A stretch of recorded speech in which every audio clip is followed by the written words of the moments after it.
الحمد لله وكفى وسلام على عباده الذين اصطفى أما بعد فأعوذ بالله من الشيطان الرجيم بسم الله الرحمن الرحيم فقلت استغفروا ربكم إنه كان غفارا يرسل السماء عليكم مدرارا ويمددكم بأموال وبنين ويجعل لكم جنات ويجعل لكم أنهارا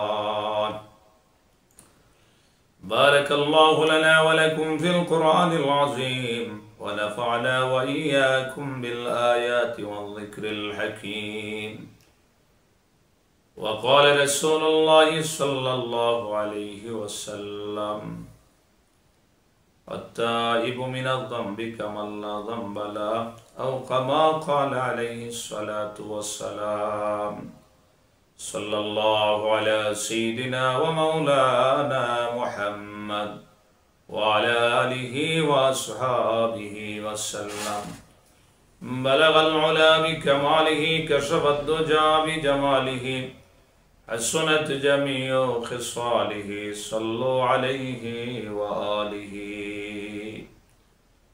সম্মানিত উপস্থিতি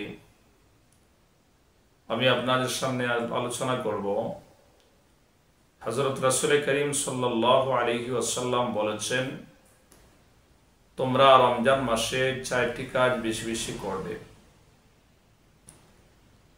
2টি কাজ দ্বারা তোমরা তোমাদের প্রতিপালককে খুশি করতে পারবে আর 2টি কাজ ছাড়া তোমাদের কোনো গত্যন্তর নাই, কোনো উপায় নাই।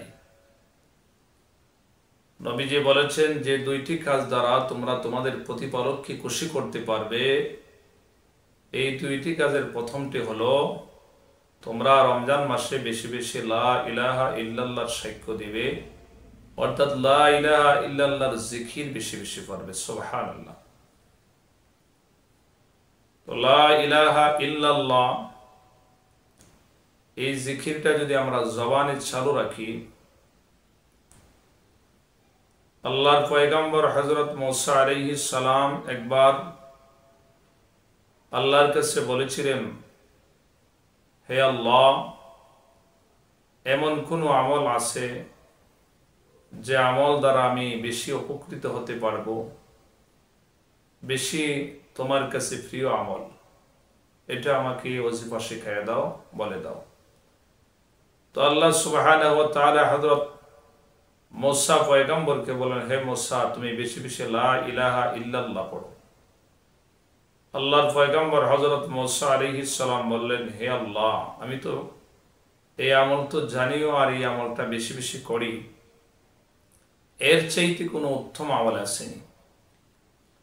আল্লাহ সুবহানাহু ওয়া তাআলা বললেন, মুসা, লা ইলাহা ইল্লাল্লাহর এই জিকির, এই বাক্যটা যদি মিজানের এক পাল্লায় রাখা হয় আর অপর পাল্লায় যদি 7 আসমান আর জমিন যদি রাখা হয়, তাহলে লা ইলাহা ইল্লাল্লাহর পাল্লাটাই আমি আল্লাহর কাছে বাড়ি হয়ে যাবে। সুবহানাল্লাহ।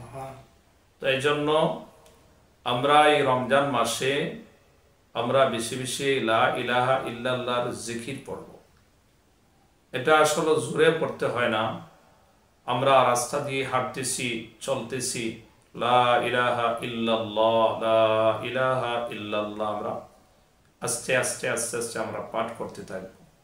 কোনো কাজ করতেছি, আমরা বসে কোনো কাজ করতেছি বা দাঁড়ায় কাজ করতেছি, লা ইলাহা ইল্লাল্লাহ, লা ইলাহা ইল্লাল্লাহ আমরা বেশি বেশি পাঠ করব, বেশি বেশি এই জিকিরটা পড়ব। বাজারে যাইতেছি, কোথাও যাইতেছি, গাড়িতে যাইতেছি, লা ইলাহা ইল্লাল্লাহ, লা ইলাহা ইল্লাল্লাহ এই জিকিরটা আমরা পড়ব। এটা মানুষ, আমরা যদি আস্তে আস্তে পড়ি, মানুষও বুঝতে পারবে না এটা আমরা কি পড়ি। লা ইলাহা ইল্লাল্লাহ, লা ইলাহা ইল্লাল্লাহ এই জিকিরটা আমরা পড়ব, তাহলে আমরা আমাদের প্রতিপালককে রমজানে খুশি রাখতে পারব। দুই নাম্বার যে আমলটা নবীজি বলেছেন তোমরা এই রমজান মাসে বেশি বেশি ইস্তেগফার পাঠ করবে। আল্লাহ সুবহানাহু ওয়া তাআলা সূরা নূহের মধ্যে আলোচনা করেছেন। আল্লাহ বলেছেন ফাকুলতুস্তাগফিরু রাব্বাকুম ইন্নাহু কানা গাফফারা। আল্লাহ সুবহানাহু ওয়া তাআলা বলেন আমি বলেছি তোমরা তোমাদের পালনকর্তার কাছে তোমরা ক্ষমা প্রার্থনা করো। ইন্নাহু কানা গাফফারা, নিশ্চয় তিনি ক্ষমাশীল। এই ইস্তেগফার পাঠ করলে আল্লাহ সুবহানাহু ওয়া তাআলা বান্দাকে 5টা জিনিস দান করবেন, 5টা পুরস্কার দিবেন। এক নম্বরে হলো ওই বান্দার জীবনের সমস্ত গুনাহ আল্লাহ মাফ করে দিবেন, সুবহানাল্লাহ। এরপরে আল্লাহ সুবহানাহু ওয়া তাআলা বলেছেন ইউরসিলিস সামা আলাইকুম মিদরারা, আমি তোমাদের জন্য জমিনের মধ্যে তোমাদের জন্য আসমান থেকে বৃষ্টি বর্ষণ করব। এরপরে আল্লাহ বলেছেন যে আমি আসমান থেকে বৃষ্টি বর্ষণ করব। তো আমরা অনেক সময় দেখা যায় সময় সিজন চলে যায় কিন্তু বৃষ্টি হচ্ছে না। এটা আসলে আমাদের গুনাহের কারণে। বান্দাবান্দি যখন বেশি গুনাহে লিপ্ত থাকবে তখন সময় মতো বৃষ্টি হয় না। তাই জন্য আমরা যদি ইস্তেগফারে রত থাকি তাহলে আল্লাহর ওয়াদা হলো সময় মতো আল্লাহ বৃষ্টি দিবেন, সুবহানাল্লাহ। এরপরে আল্লাহ বলেছেন وَيُمْدِدُكُمْ بِأَمْوَالٍ وَبَنِينَ وَيَجْعَلْ لَكُمْ جَنَّاتٍ وَيَجْعَلْ لَكُمْ أَنْهَارًا। আল্লাহ সুবহানাহু ওয়া তাআলা বলেছেন যে যারা বেশি বেশি ইস্তেগফার পাঠ করবে তাদেরকে আমি আল্লাহ সম্পদ দান করব, সুবহানাল্লাহ। সম্পদের মালিক আল্লাহ বানাইবেন। এরপরে আল্লাহ বলেন 4 নম্বরে আমি তাদেরকে সন্তান দান করব। 4 নম্বরে আল্লাহ বলেছেন এই ইস্তেগফার বেশি বেশি পড়লে সন্তান দিবেন। 5 নম্বরে হলো যারা বেশি বেশি ইস্তেগফার করবে আল্লাহ তাদেরকে চিরস্থায়ী জান্নাত দান করবে, সুবহানাল্লাহ। এর চাইতে তো আর কিছু চাওয়া হতে পারে না। তো নবীজির হাদিসে আসছে তোমরা 2টা জিনিস বেশি বেশি রমজান মাসে যদি পাঠ করো তাহলে তোমরা তোমাদের প্রতিপালককে খুশি করতে পারবে। 1 নাম্বার হলো তোমরা লা ইলাহা ইল্লাল্লাহর তাসবিহ জিকির করবে। 2 নাম্বার বেশি বেশি ইস্তেগফার করবে। তো আমরা বেশি বেশি চলতে ফিরতে আমরা কি করব? ইস্তেগফার বেশি বেশি পাঠ করব। আর 2টি আমল হলো নবী বলেছেন যে 2টা ছাড়া তোমাদের কোনো উপায় নাই। 1 নাম্বার হলো তোমরা এই রমজান মাসে বেশি বেশি আল্লাহর কাছে জান্নাত চাইবে। তোমরা বেশি বেশি রমজান মাসে আল্লাহর কাছে জান্নাত চাইবে। তো আমরা বেশি বেশি জান্নাত চাইবো। আমরা যদি আরবিতে না পারি আমরা বাংলাতে বলবো হে আল্লাহ আপনি আমাদেরকে জান্নাত দান করুন, আমাদের সকলের ভাগ্যে জান্নাত নসিব করুন। তো আরবিতে যারা পারি আমরা বলবো আল্লাহুম্মা ইন্নী আসআলুকাল জান্নাহ, হে আল্লাহ আপনি আমাদেরকে জান্নাত দান করুন।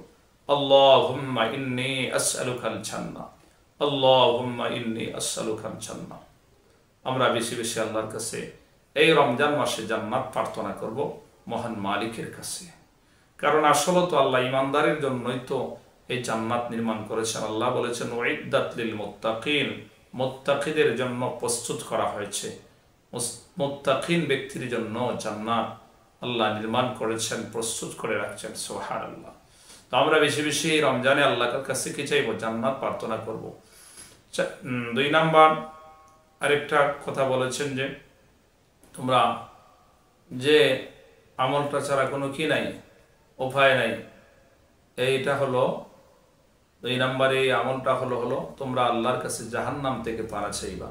এই রমজান মাসে আমরা আল্লাহর কাছে জাহান্নাম থেকে আশ্রয় চাইব, পানা চাইব যে আল্লাহ তুমি আমাদেরকে জাহান্নাম থেকে বাঁচাও, জাহান্নাম থেকে বাঁচাও। কারণ জাহান্নামের যে ভয়াবহ অবস্থা, আমরা দুনিয়ার মধ্যে আগুনে স্পর্শ করতে পারি না। 1 সেকেন্ড 2 সেকেন্ড 5 সেকেন্ড সময় আমরা আমাদের হাতটা ধরে রাখতে পারি না। এই যে আগুন দুনিয়ার আছে, এই আগুন থেকে 69 গুণ বেশি পাওয়ারওয়ালা হবে, বেশি পাওয়ারফুল এই আগুনটা হবে জাহান্নামের আগুন। আর এর মধ্যে হাজার হাজার বৎসর এই আগুনকে জ্বালানো হবে। কিরকম আগুনটা হবে! তো এমনিতেই জাহান্নামের কথা শুনতেই তো অন্তরের মধ্যে ভয় এসে যায়। এই জন্য এই রমজানে আমরা বেশি বেশি 4টা আমল হলো বেশি বেশি লা ইলাহা ইল্লাল্লাহর জিকির করব, বেশি বেশি ইস্তেগফার করব। ইস্তেগফার বললে বান্দা গুনাহ করতে পারে না। এরপরে আল্লাহর কাছে আমরা জান্নাত চাইব। আর 4 নাম্বার যে হলো জাহান্নাম থেকে আল্লাহর কাছে বেশি বেশি আমরা পানা চাইব। তো আমাদের তো রমজান মাসে আমরা এই রহমতের 10 দিন চলে গেছে, এখন মাগফিরাতের মধ্যে আমরা প্রবেশ করছি। তো আল্লাহর কাছে বেশি বেশি আমরা চাইব আল্লাহ পাক যেন আমাদের সকলকে এই চাওয়াকে যেন কবুল করেন। ওয়া আখিরি দাওয়ানা আলহামদুলিল্লাহি রাব্বিল আলামিন।